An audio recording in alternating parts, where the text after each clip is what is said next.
think we have a tremendous tendency in society, which is reinforced by, kind of academic specialization, to kind of frame many issues in terms of trade-offs.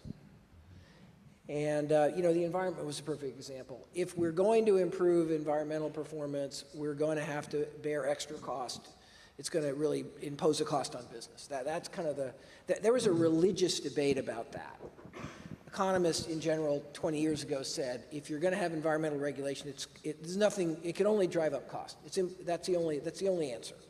Why? Because if you impose a constraint, and the company is already running well, then dealing with that constraint is going to cost more money. So economic theory says that environmental improvement is expensive, and therefore it was fought, tooth and nail by many, very distinguished, very thoughtful people.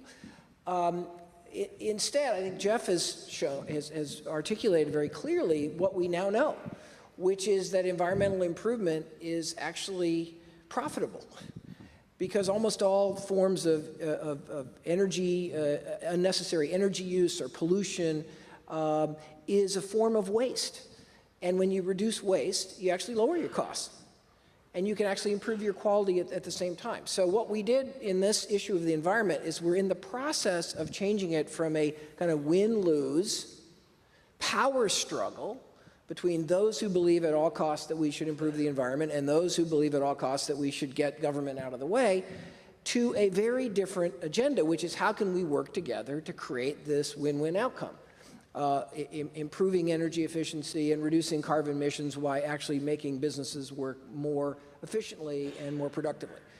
And I've come to see how in issue after issue it is the same problem. We have a tendency to frame issues as a struggle over who wins and who loses. In my personal, one of the most meaningful things I've ever tried to do is try to work on the issue of urban poverty.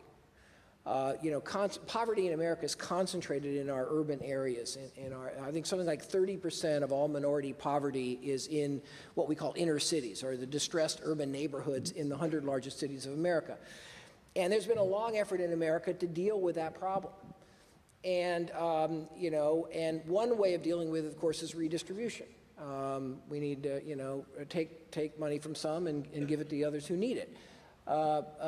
Another issue is preferences. So there was a big movement 15 years ago to kind of give businesses in these locations a sort of a preference in terms of purchasing.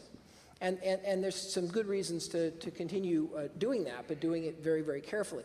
What I think we've come to understand is that no, you can't solve the problem that way. The only way you can solve the problem of urban poverty is really to help inner city residents build successful businesses and get access to jobs that will pay a living wage. That's a very different framing of the problem. We used to have intergalactic war about these earlier solutions because they were win-lose solutions. One group saw it losing and the other group was winning.